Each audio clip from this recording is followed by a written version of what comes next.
Grabing paghahanda ni Papa Eds ha. Papunta sila ng Cebu. Yung matagal niya ng pinapangarap, ngayon niya bibilhin. Ano ba yun? Tara samahan niyo ako manood dito kay Sir JP. Pero bago yan, suportahan natin ang ating ama ng Kalingap, Kuya Bal Santos Matubang, sa kanya may bahay, Ate Edna Vlogs, at Kalingap Prab. At syempre, Kalingap Edo at JP Alibeo Vlogs. Ayan, suportahan natin si Sir JP para talagang laking tulong nito sa kanyang channel.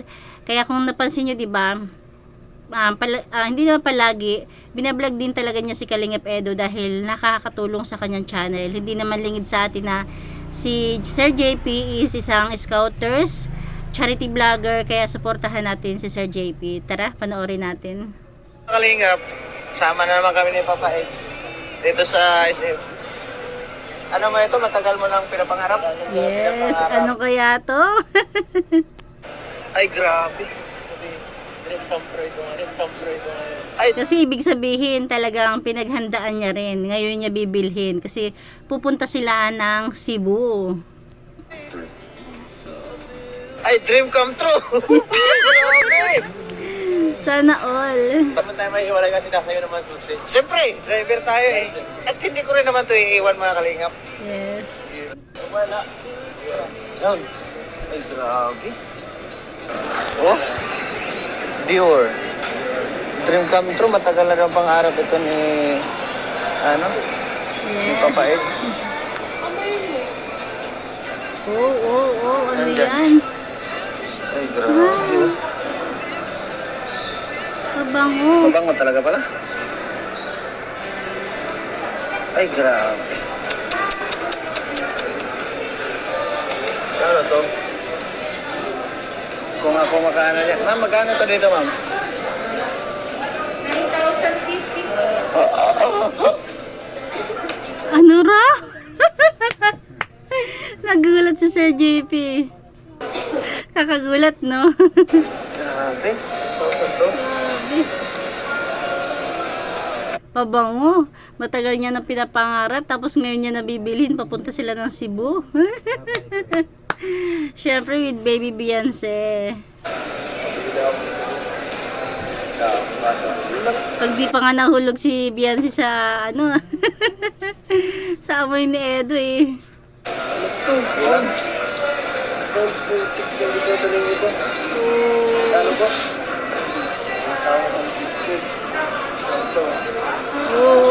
May lapad pa eh. Nambang mo naman talaga mga Kalingap. Ah, pinaghandaan mo talaga yan? Oo, hindi baka punta dito talaga. Ay, grabe. Wow, ibig sabihin talagang pinaghandaan niya. Matagal niyang pinag-isipan o pinag-ipunan, hindi yung basta-basta lang, 'di ba?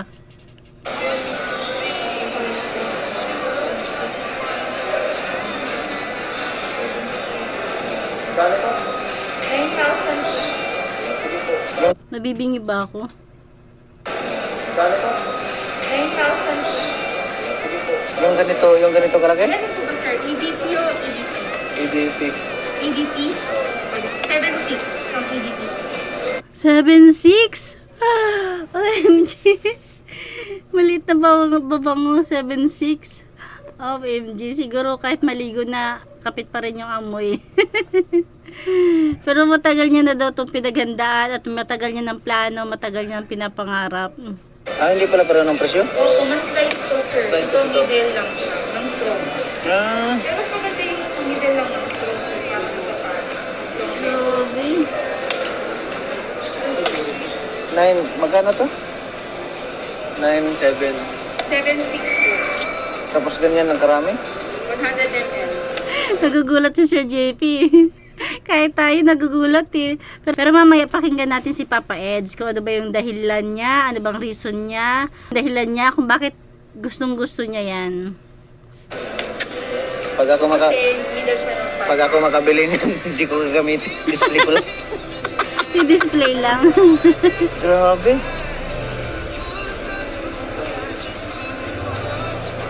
Ah, andyan lang pala. Grabe. Hindi natin kaya yan mga Kalingap. Pero dream come true daw to ni Papa Eds. Oh, ibig sabihin, matagal naman na, hindi lang ngayon. Kailan ko kayo naman wala? Pero kakamin ko siya. Birthday Sabi, bibili ng pabango. Pero parang ano yun, may pinipilapan pa.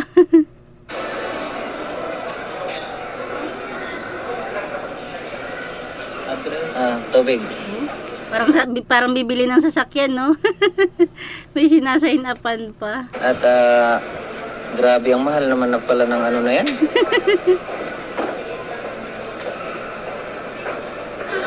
Dream come true. Dream come true. Dream come true. Inulit-ulit pa nga. Parang iniisip ni Sir JP, ito pala yung dream come true, ganito pala kamahal. Malupit. Malupit. talaga ako ng ganyan. Ha? At saka ano ha, alam yan ni Kalingap Edo na iba-vlog siya. Kaya, ibig sabihin, hindi niya nililihim. Kasi ano palagay ko nga sinadya niya sama si Sir JP para makatulong din sa channel niya, sa channel ni Sir JP. Kasi alam naman natin na medyo mahina din ang views ni Sir JP, pero pag binablog niya si Kalingap Edo, medyo tumataas. Na laking tulong nito sa kanyang mga beneficiary, sa kanyang mga pag-i-scout, 'di ba? Kaya thank you kay Kalingap Edo dahil kaya thank you kay Kalingap Edo kasi hindi talaga siya madamot magpa-vlog, 'di ba? Kita naman natin sa lahat ng K-boys, halos lahat ng nakapaikot sa kanya, binablog siya, 'di ba? Kaya hindi niya na kailangang i-vlog ang sarili niya. Personal na vlog. Talagang mga vlog niya is mga pang-scout lang, pang-charity lang. Pero pag mga pang-personal, hanapin nyo na lang yung mga K-boys, yung mga nakapaikot sa kanya, doon nyo siya mapapanood. Pag ma-collection mo na lahat, bigyan mo ako. Oh? Siguro matagal naman niyang gamitin yan. Tapos gusto ko sana ang file mo. Dito, Chanel. Kasi 10,000. Sunod balik natin. Sige. Kaso, siyempre, bihira lang naman sabi ng baril. Oo, tingnan nyo. Lalagyan pa lang. Ano? Dior? Wow. Dior pala yan. Ang mahal. Lagayan pa lang mga kalingap, grabe. Solid. Oh? Lagayan pa lang, ulam na. Grabe. 13 dito. Grabe. Walang Sino kaya previous? may-ari nito? Grabe. Solid. Yung mga kalingap, no? Grabe. Oo, gamitin mo na para matesting natin. Yes. Parang bawat pisik libo, no? Bawat pisik mamahalin. Wala kasi nung mas maliit eh. Ha? Walang maliit. Okay man lang yan. Tama lang yung kalaki. Hindi na raw. Gusto tayo. Ayan, bali hanapin na nila sila Kalingap Rab kasi maghahapunan na sila dyan.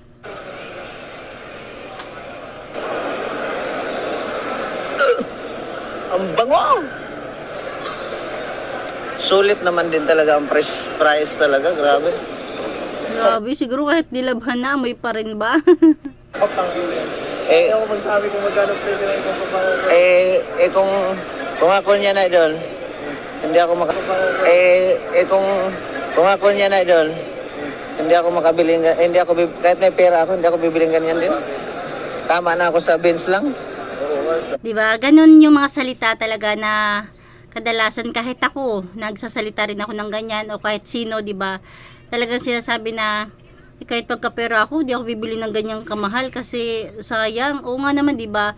Pero itong sasabihin ni Kalingap Edo is magpapabago sa mindset natin or pwedeng makapagpabago sa mindset natin at sa isipan ni Sir JP na mapapaisip ko talaga na oo nga no, kasi iba-iba naman depende rin, naka-level din naman kung ano yung pwede nating iregalo sa sarili natin. Hindi naman sinasabi ni Kalingap Edo na gayahin natin siya na ganyang kamahal ang ibigay natin sa sarili. Pero ito, 'di ba? Kasi syempre kung maliit lang naman yung kakayahan mo na ibigay mo sa sarili mo, yun lang yung maibibigay mo. Pero kung Huwag mong pilitin na ganyan ka highest level yung kaya mo ibigay sa sarili mo. Ito, ano ba yun? Yung ano ba yung tinutukoy ko? Tara, pakinggan natin si Kalingap Edo. Ulitin natin yung ano, sinabi ni Sir JP. Kung ako niya na idol, hindi ako makabiling, kahit may pera ako, hindi ako bibiling ganyan din. Tama na ako sa Benz lang. Hindi naman bagay sa akin yung pabango na yan eh. Alam mo bakit? Pangit ng mukha ko eh. Ay, grabe naman si Sir JP. Huwag ganyan, huwag mo i-down yung sarili mo. sa mga gwapo lang yan. Minsan kailangan mo natin ano yung sarili natin, regaluhan. Oo, tama. Kung ginawang Yes, yan yung ano, yun yung dahilan ni Papa Eds. Pero 'di ba, kadalasan talaga kahit nga ako, kahit sino pwede magsabi na kahit magkapera ako, di ako bibili ng ganyang kamahal. Nasasabi lang natin 'yan kasi hindi natin afford, 'di ba? Pero kung isip-isipin nga natin, oo nga no, syempre yung kaya lang naman, 'di ba? Yung kaya lang. Hindi naman sinabing porket regaluhan mo yung sarili mo is yung mamahalin na. 'Di ba? Kahit nga simpleng ice cream lang, simpleng kahit ano yung magpapasaya sa iyo na feeling mo is deserve mo naman, 'di ba? Ulitin natin sabi ni Papa Eds. minsan kailangan mo natin ano yung sarili natin, regaluhan. Oo, tama. Kung ginawang ano, kabutihan, joke lang. Ang dami kong ginawa sa effort sa channel ko, saka sa pag ano natin. Oo. Oo nga naman. Kung alam mo namang masipag ka, kung alam mo naman na talagang kahit ano pang trabaho natin, si Papa Eds kasi is nagba-vlog, nagcha-charity vlog. Pero yung iba, kahit ano pang trabaho natin, yun. Di ba? Pero kung alam mo naman tatamad-tamad ka at ano, kontento ka na sa kung ano meron ka, ay huwag ka mag-assume na regaluhan yung sarili mo. Regaluhan mo ng unan. Ang sarili mo at kumot. Joke lang. Nasaan na kaya sila? Nahanap namin sila, Kuya Bal. Dito tayo.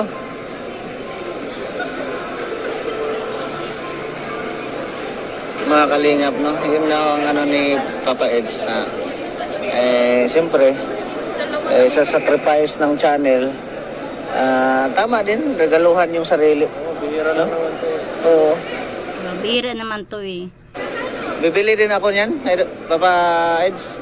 Regalo. Sir JP, kahit hindi ganyan yung bilhin mo, kung ano yung kaya lang natin na pangregalo sa sarili natin is okay na yon, 'di ba? Hindi natin kailangang gayahin yung niregalo nila sa sarili nila para makapagpasaya sa atin. Kung medyo ang kakayahan lang natin medyo mabababa ang presyo, di yun lang. Kuha ko rin yung sarili ko. Kasi pagka ginagawa mo yun, siyempre, mga ano ka, shouting daw ka. Shouting sa baba. Choking? Ha? Sa baba yan? Pag ginawa mo yun, siyempre, nabuboost din yung ano mo. Oy, ganito pala, okay. Yes, nabuboost. Ibig sabihin yung ano, parang nabuboost mo rin yung sarili mo. Kasi yung nga naman, 'di ba? Kasi kapag ang puro rason mo, ang puro dahilan mo sa sarili mo is kung anong meron, makontento na, kung anong nandyan, pagkasyanin, parang hindi ka talaga mag-e-effort. Pero kung pinupursige mo yung sarili mo dahil gusto mong regaluhan yung sarili mo at gusto mong magsipag, mangyayari. Kasi ikaw naman ang ano choice mo naman kung kailangan mo magsipag o hindi, 'di ba? Kasi kung yun nga sa mga taong kontento na, wag ka talaga mag-assume na regaluhan mo sarili mo kasi kontento ka na nga sa meron at kung anong meron, 'di ba? Pero kung prosigido ka na kahit papaano is mabigyan yung sarili mo, sipagan. Kasi kapag katulad ng mga minimum lang ang trabaho, 'di ba? Syempre, pwede mo pa rin naman regaluhan ng sarili mo. Pwede mo pa naman regaluhan ng sarili mo yung sakaya lang ng budget mo. Pag ano pala, pag ginalingan ko pala, makukuha ko yung ganitong bagay, meron Yes, mindset ba? Mindset. word. Siyempre sa utak mo, minsan, parang may na-trigger na, sige, gagalaw ako ng mas magaling. Yes, yun. Tama ka dyan, Papa Eds. Mga regalo naman pala ako na ano eh. Oo. Nagtatamasa pag ganyan. Wala mayroon palang exit. Kaya ano, Diba? Tama si Papa Eds. Kasi kung ang mindset mo is may gusto ka, kailangan galawan mo yung katawan mo. Pero kung kontento ka na sa ganyan, kung ano meron ka, yun lang talaga. Mindset ba? Ang ganda naman ng mindset ni Papa Eds, di ba?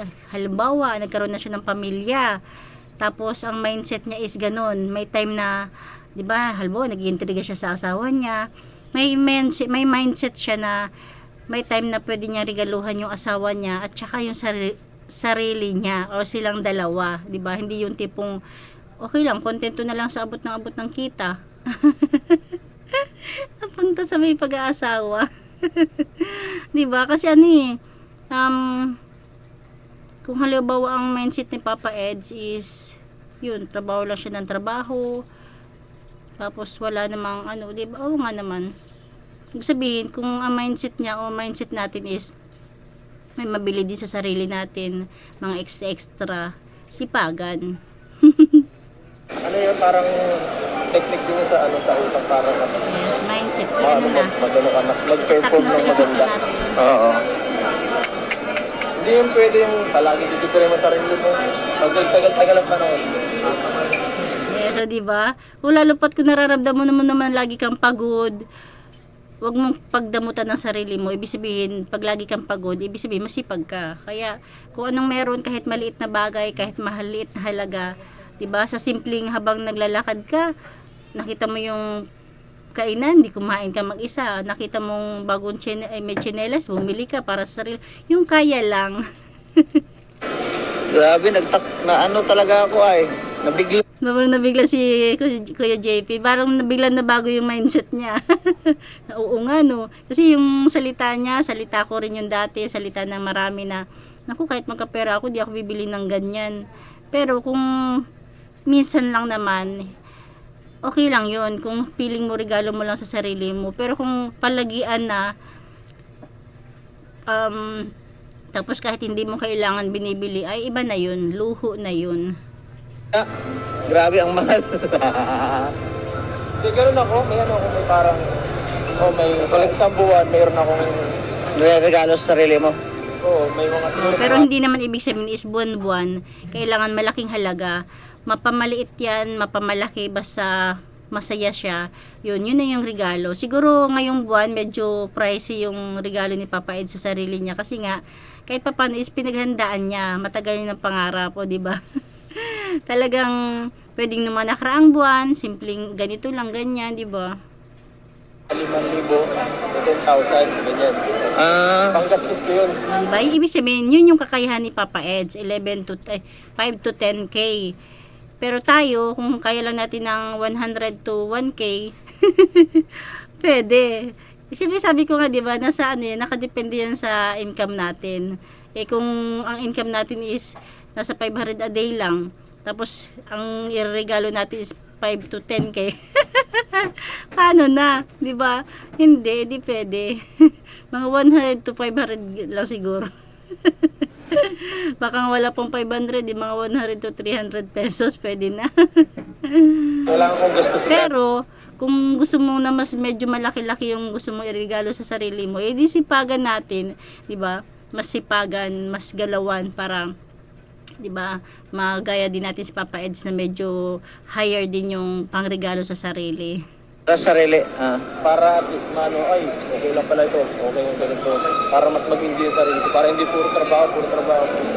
Tama. Very good ka talaga, Ibig Papa. sabihin, kahit napapagod siya, kahit napapagal siya sa araw-araw, pero naisip pa lang niya yung ireregalo niya sa sarili, mas sinisipagan niya, na-inspired siya, di ba? Alam mo, kung wala kang wala na ireregalo sa sarili mo, tapos lagi ka pang pagod, nakakatamad nga naman. Ang galing mo. Yes, galing. Nabago na ba, Kuya JP, yung mindset natin? Kuya JP, pwede halimbawa, hindi mo naman kaya yung binili ni Papa Eds, yung kaya mo lang, di ba? Kung halimbawa 100, 200, 1K, tapos na magpapasaya na sa'yo, pwede yun, regalo sa sarili. Hindi naman kailangang, mamahalin, di ba? Para lang masabing regalo sa sarili. Grabe. Ngayon, nalalaman nyo na. Yan, estimate yan depende sa sahod mo. Mga 5% ng sahod or 10%. Yes, ang galing ni Papa Eds. Depende yan sa tao, depende yan sa sahod. Halimbawa, ikaw kumikita ka ng 15k a month, o di kumuha ka ng 5%, 10%, o kung ano mang gusto mo na alam mong hindi makahadlang sa mga bayarin, gastusin, di ba? Go! Kaltas mo. Tapos yung karami yung rest halos. Yung 70 or 80 pang tapos yung cash yung pang sa family. Yes, galing! Galing yung Papa Eds, ha. Talagang planado. 5% sa ganito, 10%. Galing. Mindset. Ang galing ng mindset ni Papa Eds. Yan ang bro. Oo, ngayon, nakakilala niyo na si Papa Eds, no? Talaga napakaano ni Papa Eds, no? Talaga, timo naman ang pormahan. Napakalinis niyang tingnan. Tapos, pati plano sa buhay, talagang malinis. Grabe. May plano yun eh. May plano ini. Ayan. Ito mga kalingap, no? Oo. May plano ini. Sana isama ako sa plano. No? Pero ako, big thankful ako nito kasi sobrang bait at Tama. ng pagbabago. Tingnan mo, naiwan kami kasi nandun ako sa parking pero Oo nga, salamat tayo Kuya JP, sinamahan ako. Hindi ko kabisado ito eh. ang sabi niya ay samahan mo ako, di ba? Ngayon sabi ko mag-vlog ako, okay naman. So, di ba? Yan yung nakakatawa kay Edo. Hindi siya madamot sa mga kasamahan niya. Na i-vlog siya kasi alam naman niya na kahit papaano nakakatulong siya, 'di ba? Ang galing. Hindi lang mga beneficiary ni Kalingap Edo yung natutulungan niya. Kahit yung mga charity vlogger na maliliit ang channel, mga K-boys na maliliit ang views, kapag binibideo siya, kapag kasama siya kahit papaano is lumalaki yung views, kaya nakakatulong siya. Parang natulungan niya na si Kalingap Edo dahil sinamahan niya kasi mahihain daw si Kalingap Edo eh. Tapos natulungan din naman siya ni Edo sa kanyang channel, o di ba? Laking tulong to sa channel ni Sir JP. Kasi malaking tulong to sa channel ko. Oh, galing Sir JP. Good yan, Sir JP. Okay lang yan. At least hindi naman yan behind the scenes. Parang pagbablog lang din yan na collab, di ba? Collab. Nakailang ka ng dalawang vlog ngayong araw? Yung Oh, nakailang vlog si nakailang upload si Sir JP kay with Edo. dumating yung mo, at saka ito. Di ba? Sa live pa natin. Yes. At least andun yung appreciation ni Sir JP. Talagang alam niya na talagang malaki ang tulong na naibigay ni Edo sa kanya. Hindi siya yung tipong pagkunwari na sinasarili niya na kaya siya malaki ang views. Alam niya na malaki ang views dahil kay Edo. Mamaya, at ang isa. Upload ka pa mamaya. Yung kanina? Upload na. Nagulat si Edo, sabi upload na. Muna. Ilang oras? 1 hour, mahigit lang. Diba? Nakakatawa si Sir JP, no? Kaya suportahan din natin si Sir JP kasi talagang appreciate niya ang mga binablog niya, lalo na si Edo. Doktor, daw si Dok eh. Tama yung mga ito. Mabilis din yun eh. Oh. Saan kaya yung choking, ha? Kumakaya ko yung joking. Naghanap nga tayong hagdanan pababa eh. Ayan, hanggang dyan na lang ating kunting share na talagang nakakatuwa si Sir JP kasi napakamasayahin niya. Kasi kung si Edo tahimik, si Sir JP masayahin. Kaya siguro si Sir JP yung naisama niya. Tapos thank you rin kay Edo dahil natulungan niya si Sir JP. Thank you rin kay Sir JP dahil sinamahan niya si Kalingap Edo, 'di ba? Nakakatuwa naman. Nagbago na ba yung mindset nyo? O kagaya pa rin ng dati? Kasi kadalasan talaga ganun yung mga 'di ba? Kahit sino naman talaga. Kahit nga ako minsan pag may nakikita akong taong bumili ng ganito kamahal, sasabihin ko, naku, kahit magkapera ako, di talaga ako bibili ng ganyan, 'di ba? Pero hindi naman kasi ibig sabihin pag nagkapera ka is yun din yung bilhin mo para sa sarili mo. Bumili ka ng para sa sarili mo, yung kaya mo lang or yung nasa kakayahan lang natin. Hindi naman ibig sabihin kasi kapag bumili tayo ng katulad na binili nung nakita natin na mamahalin, ibig sabihin kaya natin, 'di ba? Wag lang yung magkaya-kayahan na kahit hindi naman kaya, pipilitin. Yun yung pangit na, 'di ba? Kasi halimbawa ako may nakita akong o may kaibigan ako bumili ng mamahalin. Siyempre dahil wala pa akong kakayahan ng ganun at hindi ko pa rin alam yung mangyayari, parang sasabihin natin, naku, kahit magkapera ako, di ako bibili ng ganyan, ang mahal-mahal, sayang yung pera, di ba? Kasi hindi pa natin kaya. Pero pwede tayong bumili sa sarili natin yung kaya lang natin. Tapos kapag nabili ko yun, ibig sabihin kaya ko, may kakayahan tayo. Ulit-ulit na. Ayan lang, thank you for watching. God bless you all and Jesus loves you. Ayan. Galing ni Papa Eds, no? Talagang planado yung kanyang kahit yung mga percent sa kanyang gastusin.